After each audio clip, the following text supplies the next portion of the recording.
Welcome to the morning meeting, Elvis Costello edition. Thank you all for joining. Lots going on, lots to discuss.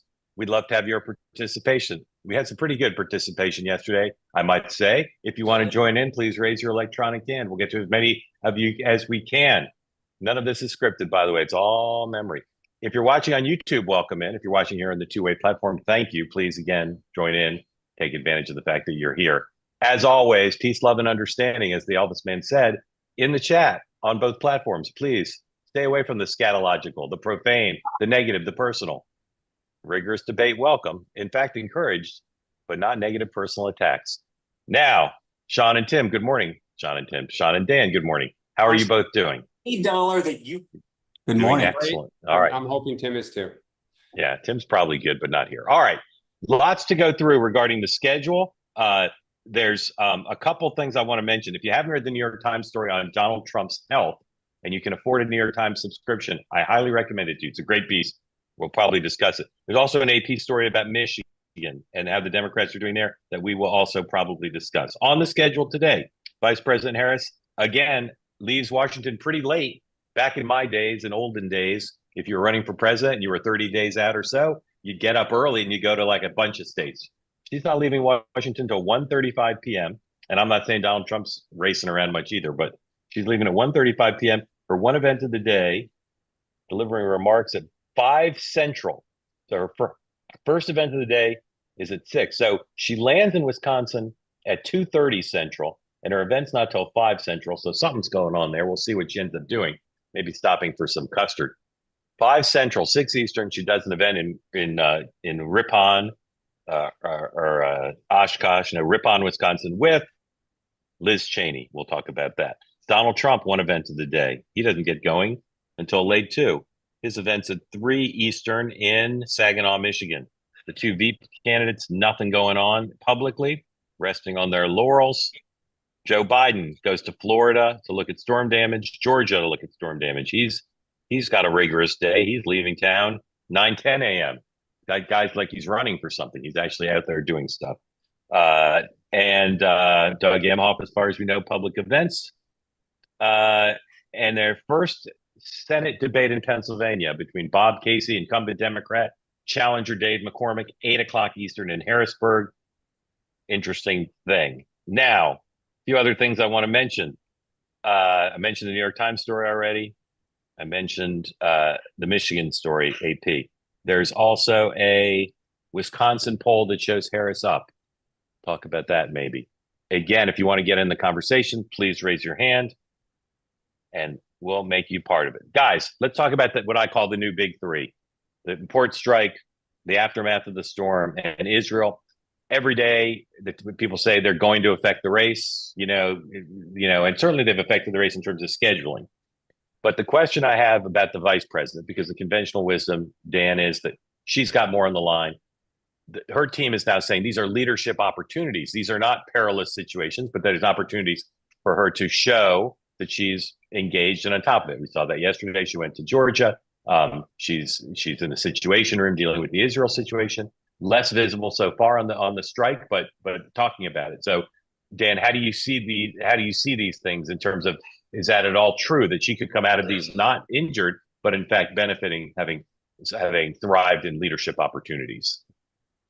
Yes, she could absolutely benefit. I mean, for her, success is they don't hurt her. And, when you're a challenger, and, I know some people say that she's an incumbent, but you have to pass that bar of, are you, commander in chief? And I think for her, if she can get through this where it hasn't hurt her, people see her taking action and good outcomes, you just kind of in your gut say, okay, I can see her, doing this more. The challenge for her is the number one issue remains the economy. And so every day, every minute that she's having to address other topics and being seen addressing other topics, she's not addressing the number one issue that's on the mind of voters, and particularly in those 3 blue wall states. So it's a tale of two cities for her. Yeah. Sean, I just want to note that I packed everything I said before I went to Dan into less than 4 minutes. It's a lot of data for 4 minutes. Sean, let's say the strike gets settled. Let's say Israel and Iran don't go to war. And let's say people in the South are delighted with the federal response. What then? for Kamala Harris. Can we add one? Let's say Sean wins Powerball. I mean, the likelihood of that happening, There's not long not shots. strong. I No. disagree. Okay, well, but okay. Good. I hope you're disagreeing on the Powerball aspect, because I've got two kids that would like to hear that. Look, I think that so far she's been unscathed by this. There's, as I said earlier, there's a lot of downside, not a lot of upside, in terms of. But the premise of my question is maybe we're wrong. Maybe there is upside. No, there's no. I don't think we're wrong. I think that the reality is that in each one of these situations, you don't get a lot of credit for doing your job. You get a lot of credit for not doing your job. Did you see the headline? I'm sorry to keep interrupting, but did you see the headline of the Augusta paper this morning? No, but no one in Georgia did either, so it doesn't matter. I mean, they might have. But the uniqueness of this situation. Individual freedom is a fundamental. Don't play that yet. Thank you, Mrs. Don't play Trump. that yet. Thank you, Mrs. Trump, for weighing in. Go ahead. Don't play that yet. I think the uniqueness of this event is that it really, I mean, we've talked about this, ad nauseum. There's 7 battleground states. What's going on in this storm particularly affects 2 of the battleground states and how they will vote.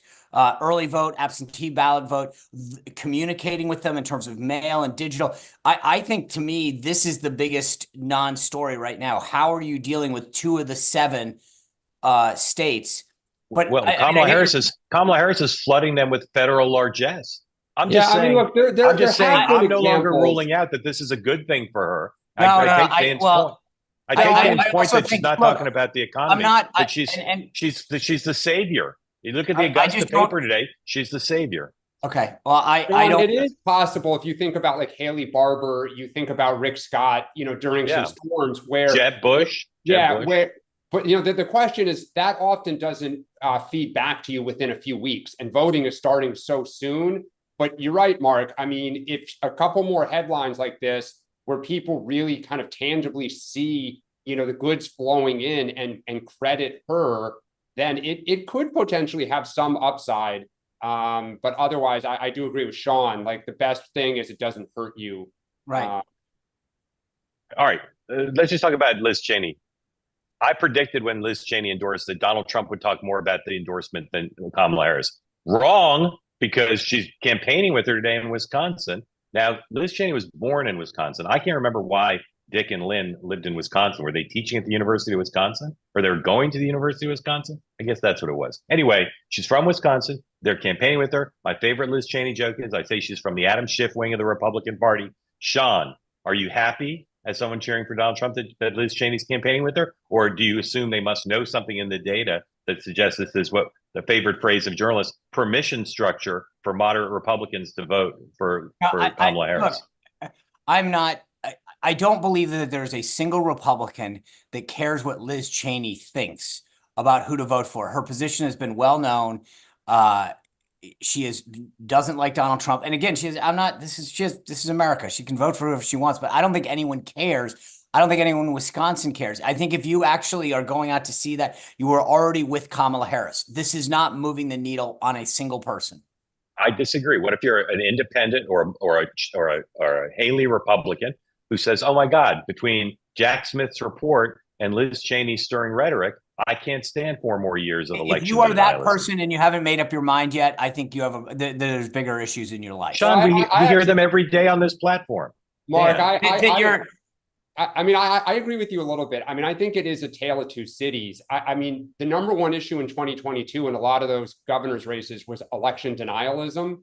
And I think if you are a Haley Republican and you have problems with Trump's conduct, it may individual freedom. But the flip side of that is, well, hold on. If you're a Bernie Sanders, Elizabeth Warren, RFK Democrat, and you have a problem with the forever wars, I'm not sure that she is, the best messenger for them. So I think it's a question of who you're trying to motivate within the Democratic Party. Right. Or I'm super eager to see what the coverage is like. I'll just point out, Dan, that's tale of 2 cities. To my mind, that's exactly 4 cities and counting. All right, let's play the Melania Trump video because you guys are so anxious to play it. Her book's coming out soon. The Guardian got the full book and excerpt of a passage where she seems to be coming out full on pro-choice. And she's been making these videos that she's posting on social that are highly stylized. Let's look, ladies and gentlemen, at Melania Trump on abortion rights. Individual freedom is a fundamental principle that I safeguard.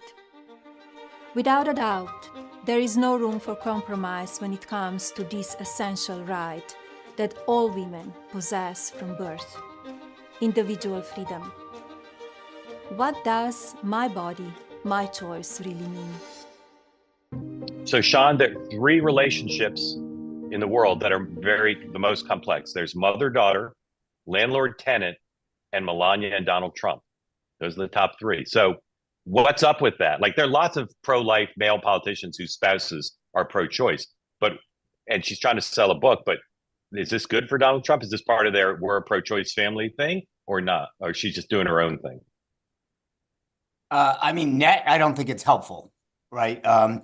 It more because it just gets, I mean, Dan was talking, with respect to the disaster recovery, it's not focused on the top issue. Injecting this issue in any way back into the dialogue in the last 30 days on our side is not a helpful issue to be discussing. So even if it's one question or two questions that he has to answer as to, my wife has her own opinion. I mean, just to your point, every politician deals with that. It's just one question, one statement, one news cycle that you're not talking about what you want to be talking about. So I don't particularly find it. I wonder how much attention this is going to get. It's featured on the morning meeting, but I think Democrats will help bring attention to it. I mean, to Sean's point, that's actually going to be interesting. I think it'll be interesting, Dan, whether you're right, because that's an interesting thing, whether they would highlight it. I wonder if they've retweeted it, if maybe Jen O'Malley Dillon would retweet Melania's tweet and say welcome aboard. Every day that the conversation is centered about who's better for you on abortion is a good day for Kamala Harris. Yeah. All right, everybody, if you want in this conversation, and I see a lot of interest in the chat and talking about Melania Trump, please raise your hand. We always love new people. Yesterday we had some new people, worked out pretty well. Be brave, get in the conversation, raise your hand. We'll get to you in a moment. All right, let's look at a couple new ads, one Trump ad, one Harris ad. So if you think about Michigan, where Donald Trump is going today, this AP story on Michigan, again, I recommend to you. It talks about the Arab American, Muslim American community is a problem. We know with the labor strike and some of the other demographic issues, labor is a problem in Michigan for the Democrats, even though Harris is widely considered to be the favorite. We also know that Black voters are an issue in all the battleground states. So this new Harris ad is interesting to me for two reasons. Number one, it shows, I think, that one of the best ad distillations of her message so far, her on camera, feeling people's pain on the economy. And number two, it's clearly targeted Black voters, which you wouldn't think necessarily would be a source of concern, but obviously is. So let's please play 102. I get it. The cost of rent, groceries, and utilities is too high. So here's what we're going to do about it. We will lower housing costs by building more homes and crack down on landlords who are charging too much. We will lower your food and grocery bills by going after price gougers who are keeping the cost of everyday goods too high. I'm Kamala Harris, and I approve this message because you work hard for your paycheck. You should get to keep more of it. As president, I'll make that my top priority. Dan, any doubt in your mind that they're worried about Black support on the economy, given that ad? No, I like the theme. I'm skeptical about the substance. That tagline at the end, probably should be the lead for the last month. I feel your pain. I think that, as we've heard on this meeting from several people, the argument that I'm going to go after price gouging and I'm going to build more houses is the solution. I haven't seen the data that it's resonating. It's the hand that they're playing. There's no doubt that that's what they're doubling down on. So I'll be curious to see if this gains any traction. Sean, what do you think of that? Look, just so we're clear, I think she's done a good job with her ads in the past. So I'm with Dan on this. There's a cognitive disconnect here. It's like, I did all this, so I'm going to go after your landlord. I mean, I don't think most people buy the fact that they're going to the grocery store and seeing food prices go up and saying, yeah, that's my landlord's fault. It doesn't make sense. And I think that this is where they jumped the shark. And the tagline was good, but it was sort of the meat on it, I think is not helpful. I agree. I thought her performance is excellent. I thought her on camera was just first rate in terms of comfort and communication and style, like exactly what she wants, that balance between, accessible, relatable, but also kind of leaderly. I thought it was excellent. All right, let's look at a Trump ad, please. This is number 4, taxes. Kamala Harris is going to significantly raise taxes. Taxes are going to have to go up. Kamala's plan will raise families' taxes by nearly $2,600 a year. Under Kamala, prices have already soared. Now she'd make it worse with even higher taxes. Taxes are going to have to go up. President Trump will cut taxes again. No taxes on tips, overtime, or Social Security. I'm Donald J. Trump, and I approve this message. There'll be a lot of fact checking of that, and it's at least highly misleading because she says she won't raise taxes on any family, I think, making less than 300 or 400,000. I forget where she put it. But the spot is, technically true. She does want to raise taxes, but not everybody's taxes. Sean, leaving aside the highly misleading nature of the ad, what do you think?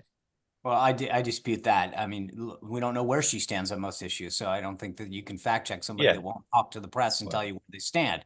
That being said, I think this is a really effective ad. Obviously, taxes in the economy is huge. It gets to people's wallets and their pocketbooks. This is what I give it. I think this is well produced, strong issue, and again, goes back to something we've talked about in the past. It's not Trump making the accusation; it's her words, right? And to your point, you could get into a dispute about what she really meant or whatever, but that's politics. And it's her word saying it. So there's no, and also I think they did a good use of using the left-wing media. You see NBC, the New York Times quoted prominently. So it's not like they really play into that wheelhouse. Note to anyone watching who someday wants to run for president as a Democrat, don't say on camera, we're going to have to raise taxes. Dan. Yeah, I mean, to me, that's like, it's the old, just keep it simple, stupid. That hits right there. It's hard to figure out any ambiguity there. Yeah, to me that's a good Mark, spot. if I can, one point on the previous Kamala ad that I think is interesting. Again, I think Dan and I are in agreement on the awkwardness of the message. But the thing that I found most ironic about that is that she gets hit up over and over again in these interviews, limited as they may be, about what her plan is for the middle class, can't give an answer, and yet they do an ad that does an answer that she can't give on camera to the internet. It's just, to me, a very... Well, she does say this. I mean, she does go to these 3 things of small business tax credit, new homes, and the child tax care credit. I will just say the irony, though, just as someone married to a CFO on Wall Street, is if you cut taxes dramatically and prime the pump and send more money into the economy, you are likely to potentially trigger inflation going back up. I mean, that is just a side note. It's academic, but... there's irony. But also true. Also true. All right, let's go to your questions. We didn't cover everything, but let's go to your questions. Barbara, welcome in. Thank you for joining. Tell folks who don't know where you are, who you're supporting, and what's on your mind, please. I'm in Arizona, and I'm a Trump supporter, kind of reluctant. My question is this, though. I've got a question for the panelists that I've just been stewing about. I just don't think that Kamala Harris has the wherewithal to run the government. And the only way smart people can vote for her is that they must know there's somebody that's going to be running it behind her. I just feel like there's a secret state that is saying, okay, she's our next one. And that kind of started when Biden was diminishing. And I say that kindly, but it's hard for me to vote for somebody when I don't really think that's the person that's going to be making presidential decisions. Right, Barbara, awesome. Let me ask you some questions if I could. Did you vote for Donald Trump in 16 and 20? I did. I did not like Hillary. And I didn't vote for Biden because I was afraid he wouldn't make it and Kamala would be president. That's the specific reason. Okay. I didn't support. I'm a Haley supporter. Yeah. Are you going to vote for Carrie Lake? Probably. I know her. No. Okay. I like that you said you know her and then you broke into hysterical laughter. Barbara, last question for me, and then we'll address your question. When you think about the vice president, what is it about her that gives you the doubt that she's been vice president? She was a senator. She was attorney general of a largest state. What is it? Something about her biography that's missing? Is it about her failure to do interviews? What is it that gives you doubt? She doesn't seem to be able to put coherent sentences together. It's that they call it word salad. I've watched her when people ask questions and she breaks into this giddy laughter that kind of disturbs me. She seems to be focused and on point when she's reading a script. But behind, she seems kind of like a sorority girl. I don't know. I don't mean to be rude. I'm a little scared. Yeah, it's not an uncommon view, so you shouldn't be. Barbara, Shouldn't need to I'll apologize. say, Dan, like, go ahead. you know, one thing that maybe will give you comfort or not is one of the knocks on her within the Democratic Party is that she can be a micromanager. So she may not be the best at explaining or tipping her hand as to what she's thinking, but she is usually very involved in the details, in the weeds, sometimes too much. So she's not someone who's checked out. Okay. Yeah, I would just say, Sean? well, look, I think the point, at least what I'm taking away from Barbara's comments is perception matters in all of these things. What your ads say, what you come across, and I think there are, you know, it's a plus and minus. Sometimes people, I was reading the Politico's take on the debate, and they were like, JD Vance's beard, it was a turnoff to certain. It's like, unfortunately, this is the game we play in our politics. It's not like you're hiring a CEO. And you're looking straight at their resume and their experience. And so those kind of things, what you're touching on matters to people, right? You're not having completely, the big sometimes takeaway in polls is who would you like to have a beer with? And I mean, to be honest with you, I get it. I get a kick out of the fact that we want to know who we want to have a beer with to make us safer and more prosperous, especially among a lot of folks that don't drink. But the bigger point is that, like, that's how we're judging people who we want to elect, like who we want to hang out with versus who's got the qualifications and the experience. But it's a reality of politics today, unfortunately. Barbara, how'd you find two-way? Oh, I've been following you since the circus and Okay. your Well, newsletter. welcome. I appreciate what you do. Yeah. All right, Barbara, thank you so much. Come back regularly. We like all our Arizonans. Appreciate it. And she's Diane. up early. She's up early. The show's on early in Arizona. Diane, welcome. Tell folks who don't know where you are, who you're supporting, and what's on your mind, please. Hi there. I'm from Iowa and I'm supporting Trump. I've just been thinking about this dock worker strike, and one of the issues that's important to me and a lot of other women is the chemicals in the food. And I know it's a sleeper issue and it's so quickly dismissed by so many people. I get it in my life by the men all the time, but the women talk about it all the time. And I kind of look at these ingredient lists and I think there's a small chance that none of those ingredients come on ships from overseas. And, you know, my husband works at a union food manufacturing plant here in Iowa. And I just wonder, like, if there's enough time for people to start asking, why can't these companies make the food in America without these chemicals coming from overseas? This, you know, could draw some attention to these concerns. And I would love to hear even the vice president and former President Trump talk about this, so that other people cannot so quickly dismiss it.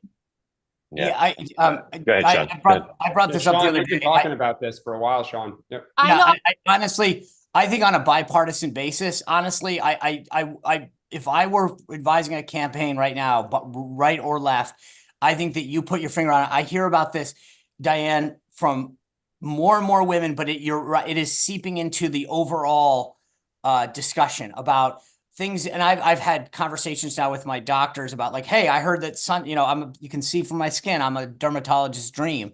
But then I read about these things about sunscreen having chemicals in them, and that, the dermatologist is like, yeah, the food and the chemicals that we're putting in and what we're handing over to our kids. The more you read, the more you learn. It is a scary issue. And I think it's a massive winner if either campaign got on it and said, we're going to address this.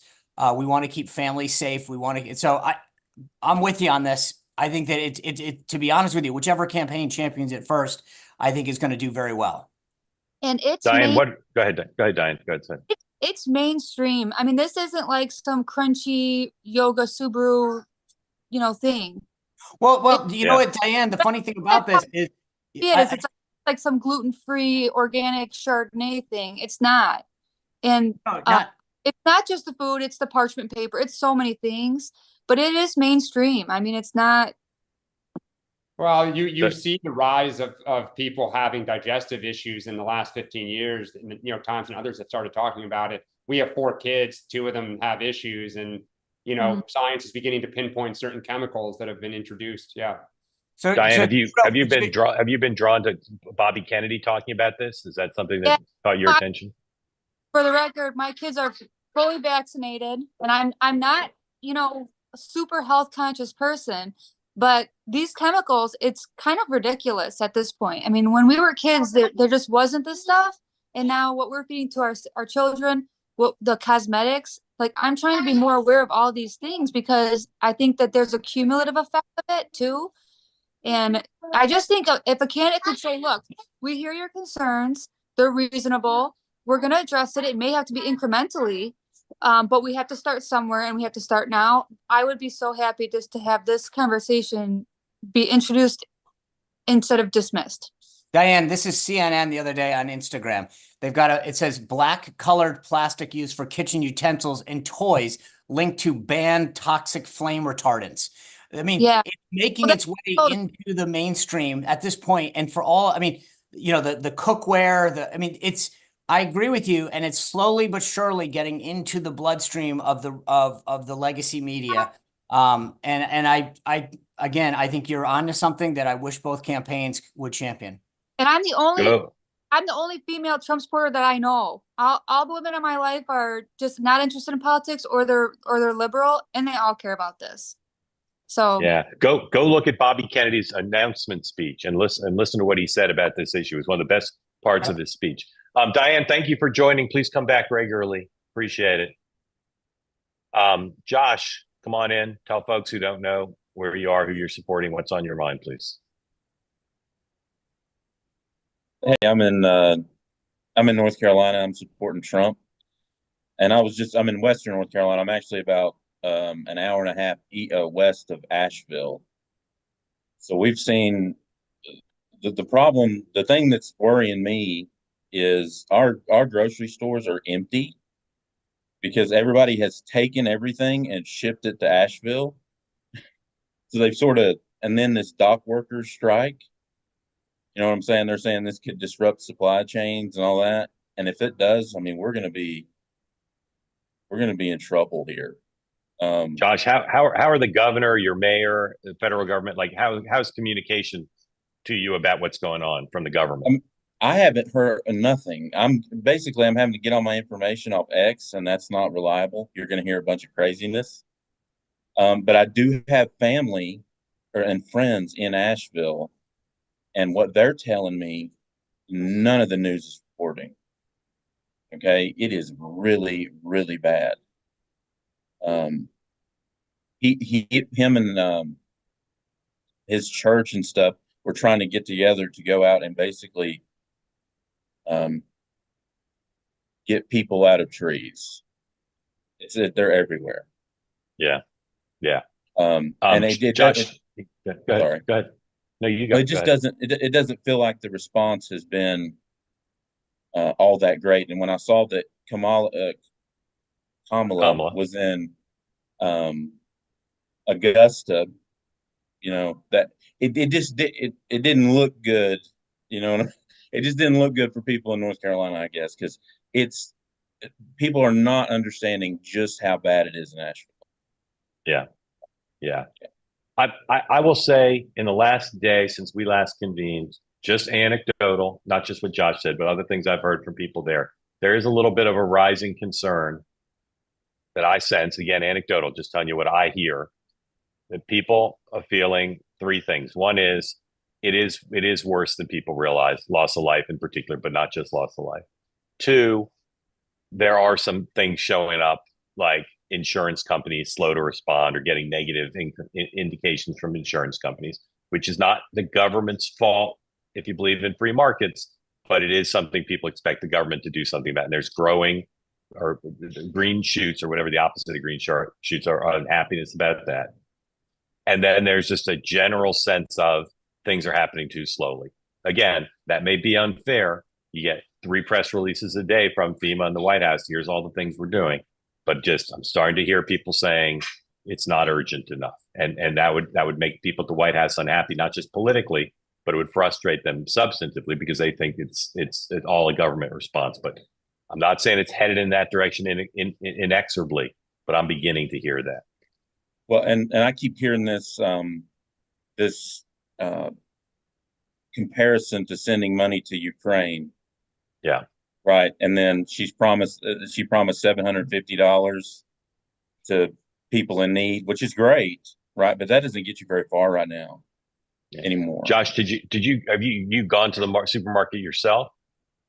Yeah. And when you say the shelves are empty, are you saying like there's spotty availability, or they're like literally like there's nothing to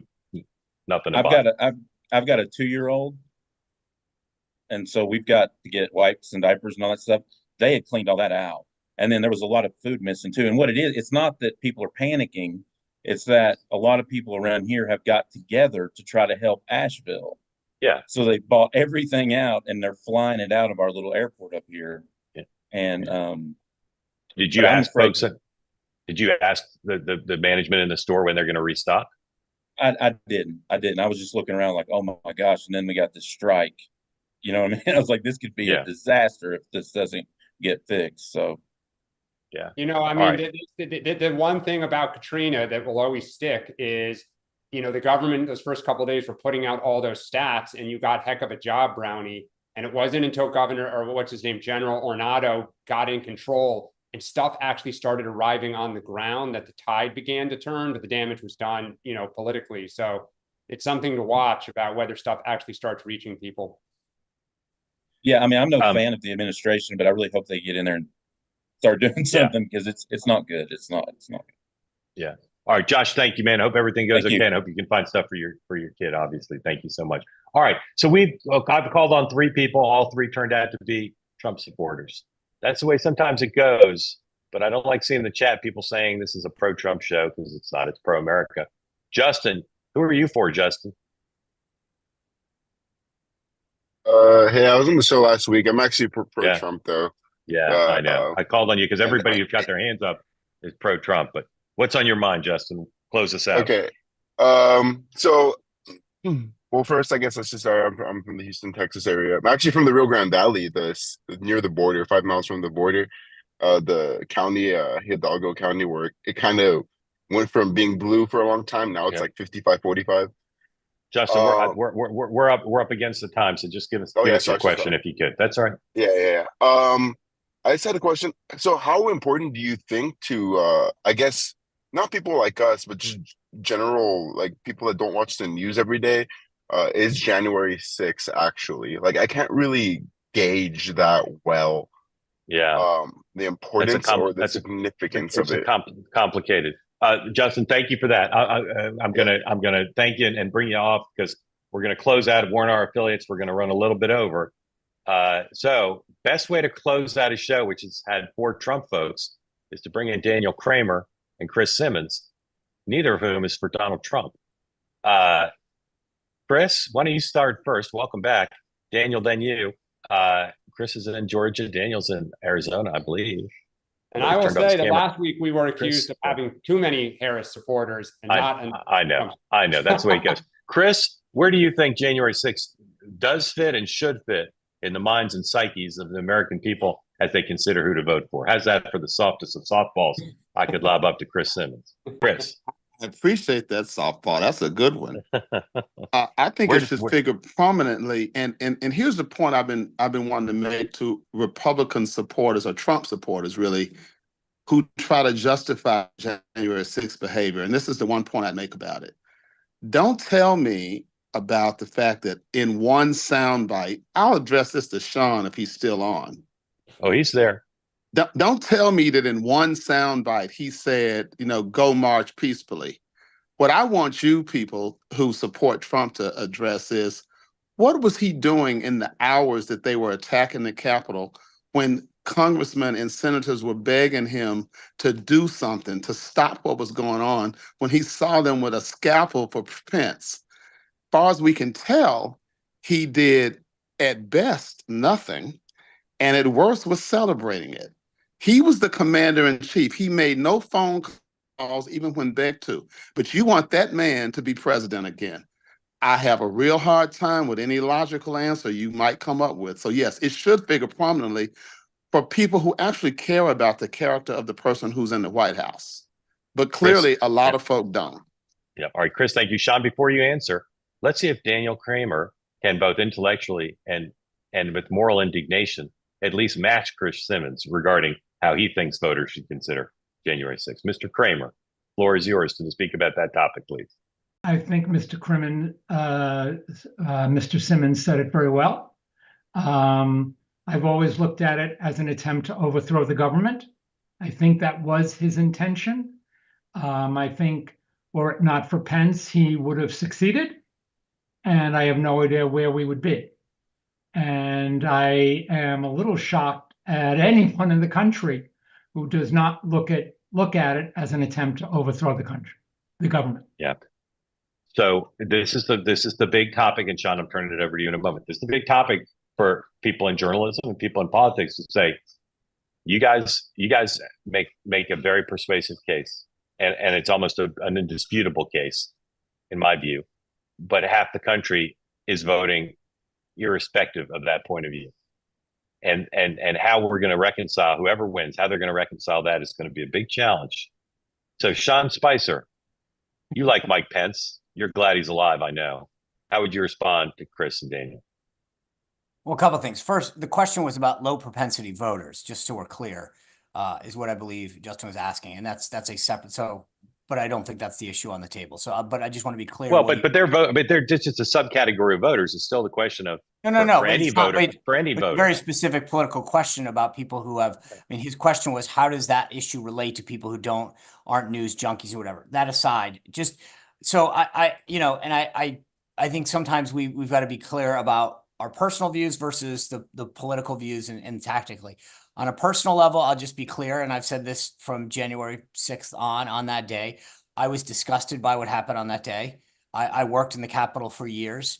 I have the highest degree of regard for law enforcement, and I think I, as a proud Republican and conservative, have always denounced people who commit acts of violence. And when people on my side were engaged in things, I think we have to call balls and strikes and say that we're wrong when we do things that we want to be morally on the high ground on. So I don't take any pleasure in anyone who acted on that day. I don't think that there's any law in the world in which you can enter. Sean, yeah. Yes, Mark. You said you were disgusted. Were you disgusted by the actions of President Trump that day, or just by the Chris? I read it, Chris. I'm here for you. Were you disgusted not just by those who entered the Capitol, but were you disgusted by President Trump's actions that day? I think that, look, I have always been a personal responsibility person. I think that there's plenty of rhetoric. We've heard Chuck Schumer and Maxine Waters and others talk about. No, you're changing the subject. No, I'm not. I'm answering the question. Were you disgusted by his? It's a simple yes, no. I were you wish disgusted by his act? Mark, go ahead. At some point, can you let me answer the question? Yes, sir. Yes, okay. Sir. Because I think the problem with so many of these discussions is everyone wants a yes or no answer on everything, and the world doesn't work like that. The reality is that I wish the president had spoken out clearer and sooner. I think that when we put people into positions of authority, doesn't matter what, but any authority, whether it's a coach or a teacher or an elected official, we expect certain things out of them. Once the situation escalated, I wish the president had spoken clearer and sooner on that day. So Sean, you agree that Trump stirred the pot and then watched it boil? No, I don't think it's that simple, but I do think that which part is not? Which part is what? Which part is not? Did he stir the pot? And did he watch it boil? In what way? How did he stir? What do you mean by stir the pot? Do you think had he not made that speech and said what he said, they would have marched on the Capitol? I've lived in this DC area for 30 years. I think marching on the Capitol and expressing yourself is a right that all Americans take advantage of from time to time. I hope that I've watched people from the left. I sat in that White House when the Women's March came, when I've watched, blocks away when people tipped cars over. And the moral indignation from people on your side when you want to talk about what happened that day, I've watched it up close, very personally. And so the idea that you've dismissed all of the activity on the left over and over and over again, then suddenly find this moral high ground is rather, amazing. I'm not asking about. Hold on, Daniel. Hold on, guys. Hold on, guys. Hold on. Sean, did you want to make a second point? No, I just think that, look, I believe that everybody's responsible for their actions. The people that injured or took actions against police officers that illegally entered a building, they should be held accountable. But if you want to start holding people responsible for their words, you can get in a long line of Democrats and liberals up. I'll put that line together for you if you need any help. But you guys on the left suddenly found moral indignation after watching a city after city after city be destroyed, get burned, people get hurt. Sean, I'm sorry of like, I love that you found Jesus, but like, you know, it Sean, might have been nice. You keep saying I'm on the left, I'm a Republican, but thank you very much. But Wow. second, Sean, I still go back to the question I asked. If Trump had not given that speech, would the march on the Capitol have happened? Did he cause it? People, he said we're going to march peacefully. So I assume that people would have marched peacefully up there. Yes, they would have marched. Do you think it would have Sean. happened anyway? All right, Trump did not cause it? Daniel, hold on. Daniel, hold on. Chris, go ahead. Sean, I admit that we can't know whether the march would have happened or not. But what we do know, at least from reports I've heard, is that people close to your president were begging him to do something for hours, and he did nothing. Yeah, and I've I don't know answered how, that and question, what Chris. planet you can Yeah, defend Sean, that. Chris, Sean, Chris, Sean, that's he been asked did. He and already answered. addressed it. He already addressed it. All right. If the purpose of bringing you two guys in was to create the view for the people who are complaining it was too pro-Trump a show, I hope we succeeded. Maybe even beyond. Maybe even beyond. Now the Trump people will say the show's too anti-Trump. Sean, I appreciate you taking their questions. And guys, I hope you appreciate Sean's answers. Sean, anything else you want to say? No, thanks for the PTSD of being back in the White House. I thought Yeah. I'd give him a podium, but at least I didn't have to wear a tie. All right. So we had some Trump people. We had a few Harris people. Nice Tomorrow's balance. Dan's Day. Yeah, tomorrow's Dance Day. Gentlemen, thank you for stepping in. And I'll just say, every day we ask people to raise their hands, and every day we get some people who I recognize and I know who they support, and some I don't. And my hope would be more people would raise their hands, that more of you would want to participate, regardless of who you support. We get people who aren't voting for anybody sometimes. But please remember that this program will hear from everybody. And if on a day we hear more Trump people or a day we hear more Harris people, that's just the way it goes. But overall, our desire is to hear from everybody. And please don't suggest otherwise in the chat, or Dan and Sean will hire an attorney to sue you. Sean Spicer, what's the one thing you most are looking forward to seeing between now and tomorrow's episode? The Trump speech, Liz Cheney. What are you looking? The reaction to the Melania video. What are you looking forward to? Oh, I was going in a different direction. I'm fixated on Wisconsin and Michigan and the trajectory of the latest poll. So I'm, if I can hoping for some polls, more data. Okay, Dan, what are you looking forward to the next 24 hours or looking at? I'm hoping my Mets can win tonight and reach the next round of the playoffs. Apologies to all the Brewers fans out there. Where is that? Is that game in New York or Milwaukee? It's in Milwaukee. It's the third game. Winner moves on, loser goes home. Oh, Let's go I wonder Mets. if Kamala Harris will mention that. All right. Thank you all for watching. And we'll be back tomorrow, 9 a.m. Eastern time. But tonight, 5 p.m. Eastern time. Throw up the promo if we have it. 5 p.m. Eastern time. I said 5 p.m. There we go. My colleague Lauren Leader will be doing a great program with great guests on the topic of childcare. So please join the two-way at 5 p.m. Eastern time. You can find out how to sign up in my Substack today, or on X, or on the YouTube channel of Two-Way Platform. So please join Lauren tonight, 5 p.m. Eastern time. I may be back later if there's some breaking news. Otherwise, the three of us will be back at 9 a.m. tomorrow. We're grateful for your participation and your viewership, and we will see you in about 23 hours. Have a great day.